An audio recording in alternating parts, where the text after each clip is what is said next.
Now, welcome to another edition of News from Naboo with Thor's Lightning Takes. And let us get right to the news. Kenobi Countdown. We're at It's one so day close now. and X hours left. Today we're going to talk more about the Acolyte, what the show might be bringing to the table, what the showrunner Leslye Headland said about it, and some other tidbits. Coming up on Celebration, they'll probably talk about it too, but I want to beat them to the punch. Oh, Yep. spoiling the surprises. There really isn't much known about the mysterious show yet. We know the basics, that it's going to take place at the end of the High Republic era, about 100 years before the Phantom Menace, and we'll dive into how the dark side infiltrated the Republic. In Vanity Fair, Kathleen Kennedy and the showrunner, Leslye Headland, reveal inspiration behind the show and just a little more about what the thought process on this new show kind of is. So the Acolyte is part of Lucasfilm's next phase in fleshing out the time period before the Skywalker saga. For those unfamiliar with the High Republic, it is a time of prosperity in the galaxy. So while considering the look of the show, Headland went back to something that a lot of fans have brought up about the movies. She says, "I love the fact that George Lucas, when he originally made the original trilogy, you can see he wants everything to feel like it has a particular type of decay. This is a lived-in sci-fi fantasy world, not a sleek, well-put-together aesthetic. He was really going for something that I think was a bit revolutionary at the time. When he tasked himself with making the prequels, the way he decided to address technology and all of the types of things was to make it look much sleeker, better looking, almost more advanced. That's the kind of weird thing about Star Wars. The further back you go, the better things are. A long time ago actually becomes more futuristic, so while we're creating this type of world, we're trying to carry George's concept that the further back you go, the more exciting and new and sleek and interesting things look." But no, I mean, Lucas gave the reason why the prequels are more shiny and sleek than the original trilogy, which is because of the decay of the Empire. The Empire is what causes everything to kind of go to crap in the original trilogy. That's why things look more futuristic and more technologically advanced in the prequels. Because of the whole Because the Empire just selfish, dark side, gimme, gimme, gimme, Well, yeah, partly at the that. expense of But anything else. yeah, I mean that's essentially it. It's the Empire is just feeding itself and taking from everybody else. It's all the resources in the galaxy. Everything goes to the Empire to controlling the galaxy instead of the people freely doing what they want to do. Right?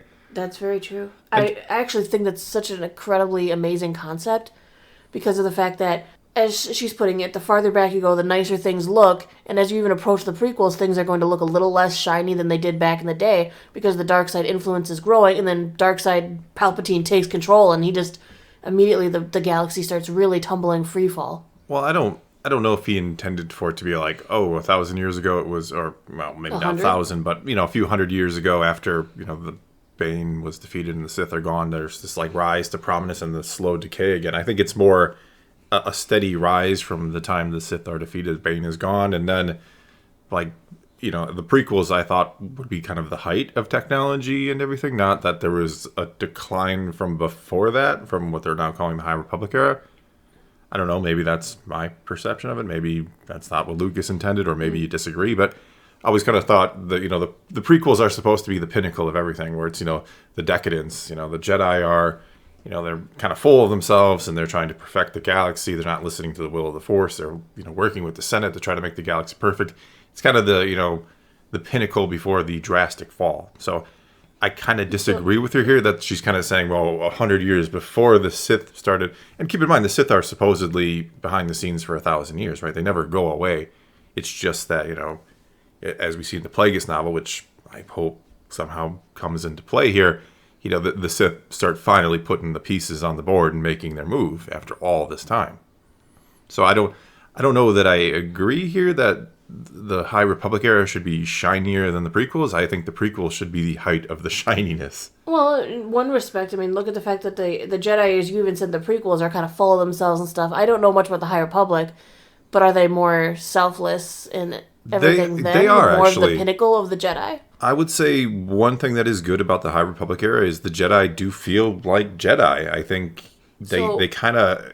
I mean, you kind of get that sense that they are becoming full of themselves at this time. Could this possibly be because of the influence of whatever Sith could be functioning behind the scenes, possibly to start trying to corrupt the Jedi. That is kind of, there are hints, subtle little hints that there is something bigger behind the scenes and that the Sith are already kind of, doing their thing, for a lack of a better way of putting it. And so, I mean, I don't know. Like, I guess I could see it both ways, that that the High Republic is the pinnacle, and we're going to see the slow kind of decay of the Jedi Order to what we see in the prequels, where they're kind of wrapped up with the Senate and, no longer listening to the will of the Force and all that. All right, let's move on to her next quote. So, the High Republic is so golden in the many ways. Jedi uniforms are gold and white, almost like they would never get dirty. So, of course, my question is, well, what else is going on? You can't just end up with George's Phantom Menace situation if everything is going well. It has to be going well at the expense of what? What is not being attended to? What are we turning a blind eye to that could lead to the rise of somebody like Palpatine about a century later? Yes, it's one bad guy, but it's one bad guy that completely undermines the entire system of government. A lot of other things must have been going on beneath the surface. Well, again, we can go to the Plagueis novel. I mean, that kind of gives you a lot of...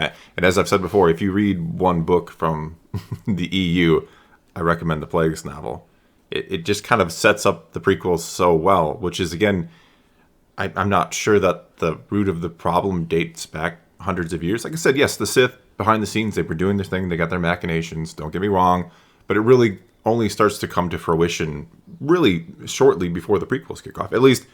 according to the Plagueis novel. So, again, I'm kind of in a little bit of a disagreement here with her. All right, well, we'll keep moving in the article. Okay. So, Kennedy brought up what else we could see in the series. Apparently, Headland is a major expanded universe fan and is bringing some flavor from the old legend stories. Kennedy goes on to say, she's a gigantic Star Wars fan.